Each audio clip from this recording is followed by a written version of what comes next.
કે પરિવાર માટે, ધર્મ માટે ને રાષ્ટ્ર માટે 3 સંતાન હોવા જોઈએ। આર્થિક સંપત્તિ વધતી જાય, મોટા મોટા બંગલાઓ બનાવીએ અને બંગલાઓની અંદર માત્ર એક જ દીકરો હોય અને કદાચ કોઈ કારણસર દીકરો અમેરિકા જતો રહ્યો પછી વિશ્વ ઉમિયા ફાઉન્ડેશનના પ્રમુખ આરપી પટેલનું આ નિવેદન ખૂબ ચર્ચામાં આવ્યું। ગઈકાલથી સોશિયલ મીડિયા પર ખૂબ વાયરલ પણ થઈ રહ્યું છે। એ જે કહી રહ્યા છે એ પ્રમાણે 3 બાળક હોવા ખૂબ જરૂરી છે અને એનું કારણ શું આપી રહ્યા છે તો કારણ આપતા એવું કહે છે કે એક બાળક એ સમાજને આપો, એક ધર્મને આપો અને એક દેશને આપો, એટલે 3 બાળકો આપણા માટે ખૂબ જરૂરી છે। જો આપણે 3 બાળકો નહીં હોય તો એક બાળક હશે તો એ પછી અમેરિકા જતો રહે તો અહીંયાની સંપત્તિ કોણ સંભાળશે અને એ બધી જ વાત કરી રહ્યા છે। એક તરફ આપણે દેશમાં જેટલી વસ્તી વધી રહી છે એના નિયંત્રણ માટે સરકાર કામ કરી રહી છે, બીજી બાજુ ધર્મના આધારે બહુ જ બધા લોકો આવા નિવેદન પહેલાં પણ આપી ચૂક્યા છે કે સમાજ આપણે મોટો કરવાનો છે, આપણા ધર્મના લોકોને વધારવાના છે, એટલે હિન્દુઓ વધારવાના છે, એટલે આપણે 3 બાળકો કરવા ખૂબ કમ્પલસરી છે। આપણે ક્યારે એવું વિચાર્યું છે કે 3 બાળકોને મોટા કરવા પાછળનો જેટલો ખર્ચો થાય છે, અત્યારની જેટલી મોંઘવારી છે, અત્યારે જે પ્રમાણે એક બાળક પાછળ જેટલો ખર્ચો થાય છે એના પૈસા કોણ આપશે? એને મોટા કરવાથી લઈને એ મોટો થઈ જાય, બાળક મોટું થઈ જાય, બાળક એના પછી એની સંભાળ લેવાથી લઈને એની પાછળ થતા ખર્ચા વિશે આપણે ક્યારેય વિચાર્યું છે? ભારત અત્યારે જે સ્થિતિમાં છે એટલે વધતી વસ્તીથી લઈને અત્યારે મોંઘવારીની જે સ્થિતિ છે એમાં જ્યારે સમાજના આગેવાનો આ કહે ત્યારે ઘણા બધા પ્રશ્ન થતા હોય છે।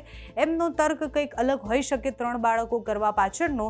આરપી પટેલનું આ નિવેદન, એના વિશે તમારું શું કહેવું છે અમને કમેન્ટ્સમાં કહેજો। પણ અત્યારે તો એમણે ગઈકાલે જે ભાષણ આપ્યું હતું એ ભાષણ દરમિયાન 3 બાળકો કરવાની સલાહ સમાજના લોકોને આપી છે તે સાંભળો। આ સંકલ્પ સાથે જ્યારે આપણે સમજીશું ને ત્યારે જ સમાજને સાચી દિશાની અંદર શક્તિશાળી બનાવી શકીશું। આની અંદર મેં તમને ઘણું કહી દીધું છે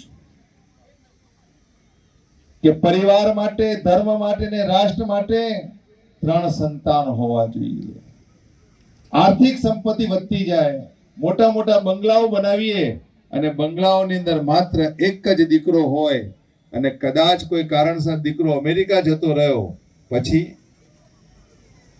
ન કરે નારાયણ, કદાચ દીકરાને કોઈ પ્રોબ્લેમ થયો પછી પરિવારનું શું? આવા અનેક પ્રશ્નો સાથે સામાજિક સુરક્ષાને લઈને આજે વિશ્વ ઉમિયા ફાઉન્ડેશન જે કામ કરે છે ને એની પ્રવૃત્તિઓથી આપણે સતત માહિતગાર રહેવું જોઈએ। આપણે માત્ર મંદિર નથી બનાવતા, સનાતન ધર્મના પ્રતીક રૂપે વિશ્વનું સૌથી ઊંચામાં ઊંચું શિવ અને શક્તિનું એટલે કે પાર્વતીનું ઉમિયાજીનું 504 ફૂટ ઊંચું મંદિરનું નિર્માણ આપણે કરીએ છીએ। પણ એ જ મંદિરના માધ્યમથી સામાજિક એકતાને લઈને, સમાજને સંગઠિત કરીને, વિશ્વભરમાં પથરાયેલા પાટીદારોનું વૈશ્વિક સંગઠન બનાવીને સમાજની અનેકવિધ પ્રવૃત્તિઓ સાથે સમાજને શક્તિશાળી બનાવવા માટે વિશ્વ ઉમિયા ધામ